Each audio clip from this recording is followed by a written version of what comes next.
and welcome to another video.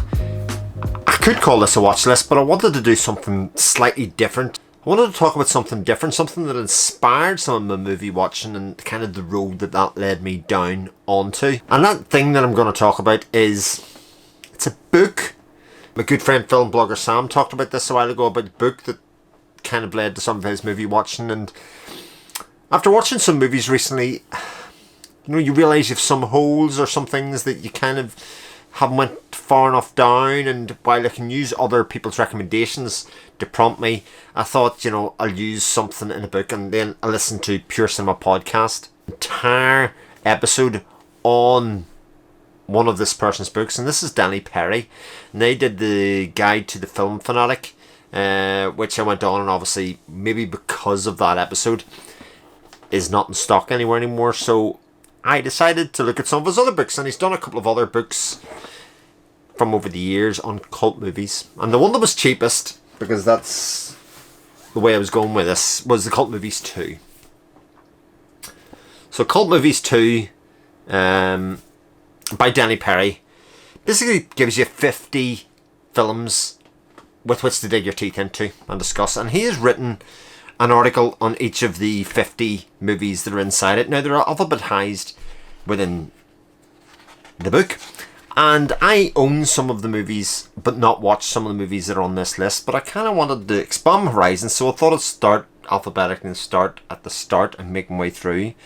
And I'll talk about the first 3 films that are in here, and also why the book might be worth picking up, because there are lots of copies of this on eBay.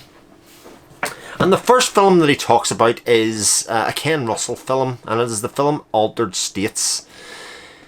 It's an 80s movie starring William Hurt as, well, he's somebody that is a scientist and that is kind of aloof and detached from society, doesn't really feel the need to connect with people other than to the people that he needs to influence his work. And basically he wants to regress. He wants to go back and see about the origins of man, about the most primal instincts or the most primal emotions that you can experience. And he goes in one of those secluded tanks, and the wires coming out of him, etc., to monitor him as he tries to revert back and takes hallucinatory drugs, etc., to help him do that. It's a sci-fi spectacular, and I can see why Russell is so revered.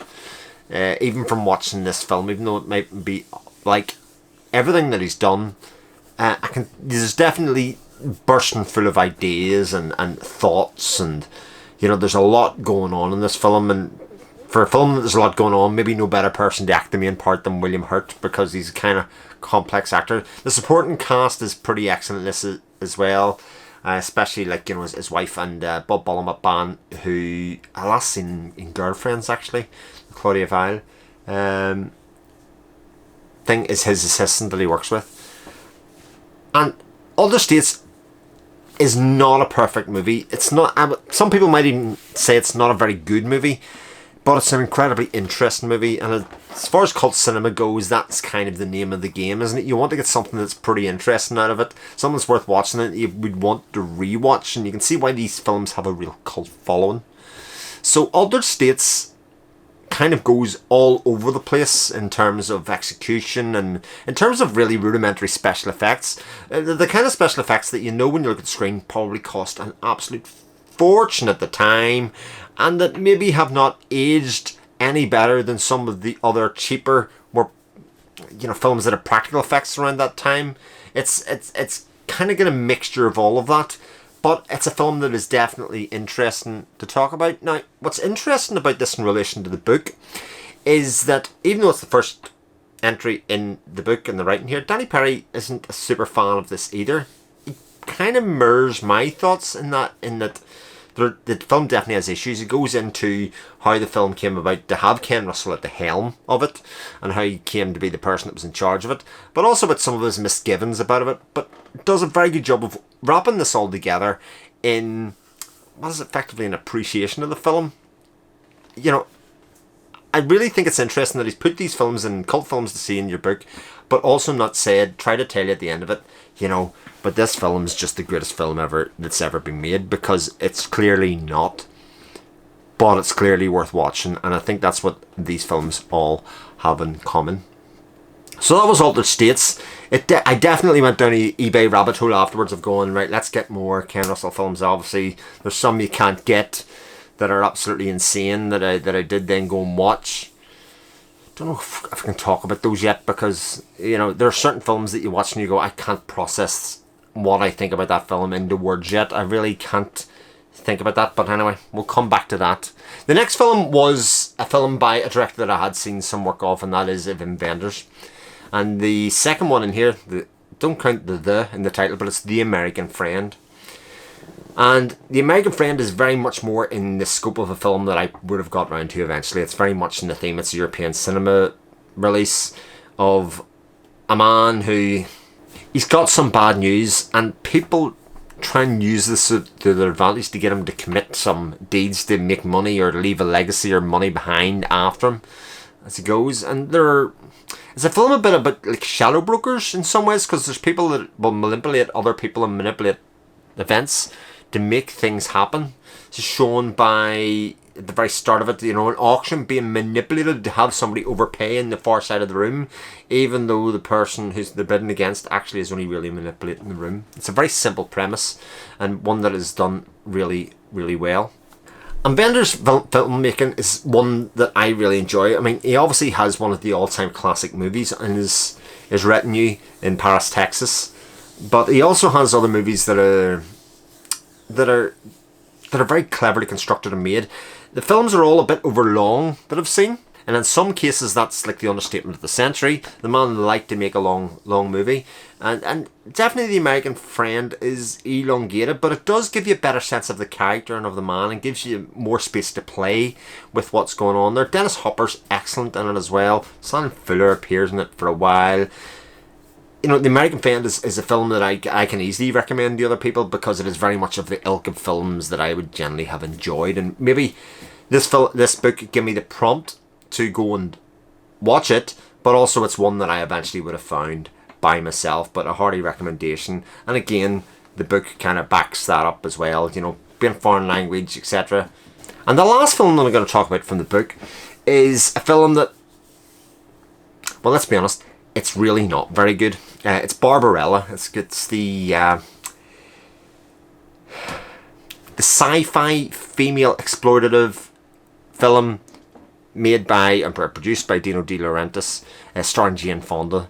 And it's a film that she gets attacked for a lot, and the article goes into that a lot as well. It goes into the fact that she became a very prominent feminist, and that this film basically exploits her, you know, in a very Brigitte Bardot-esque way. If you've ever seen any of the Bardot films from the late 50s, early 60s, her beauty was always on show, and her feminine wiles were always on show, and Barbarella is very much that, even if the rest of it is kind of a bit, I mean, it's dated poorly, but also in this kind of kitschy way that kind of makes it cool. So the sets are carpets in the future.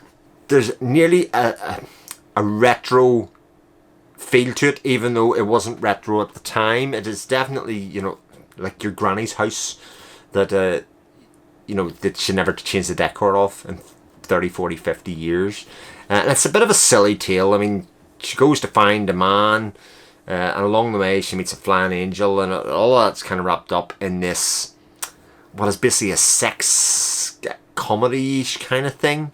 In that, you know, in the future people experience things in their mind, so there's no need for physical connection with people, so i.e. sex, and it's only through some of the characters she meets in the course of the film that she gets to experience this, and, you know, how she uses it to manipulate people and to get people to do what they want to do.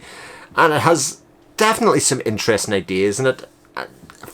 While it's not a very good film, you can see that it's a film that Flash Gordon used as his inspiration quite a lot. You know, it's very obvious where that came from, with the flying angels, etc. that are there. But it's a film that you would revisit again. I can see why it has a bit of a cult following. I can see why Fonda would actually back it up or stick up for it, even though it seems to be against everything that she spewed or talked against or was for in future years, because The female is very much the centerpiece of this film. She is empowered to use her femininity to achieve her aim, in much the same way as that a male would use his masculinity or his power or his build or his strength or something to do the same. I don't see it's any different from an action film in that regard. It maybe goes a bit far in a couple of places, but I can see why she would stick to it. So those are the three movies, the first three movies in the book. The next one that comes up is one that I've picked up a copy of. There wasn't too many left. I was just going to rent it, and then I thought, well, I really can't see too many of these, and that's Basket Case is the next one.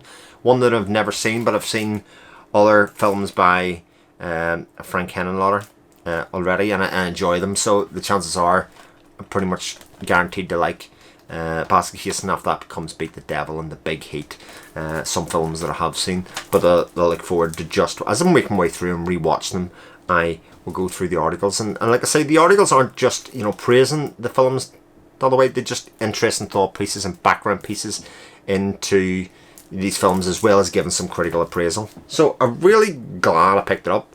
There are other couple of books in the series that when I make my way through these, you know, I can do the same with those. I rented some of these, which meant I didn't have to always have them in my collection, and if I watch them and like them, then I can obviously pick them up. So if you found that was interesting, let me know down in the comments. If you've got any of the other books by Danny Peary, let me know. If there's any other ones that have a particularly good list inside them, or whether they're all pretty generally good, which is what I hear. And if you want me to talk some more or show you some more of the book, please let me know. Thanks for watching. I'll speak to you all again soon. Take care.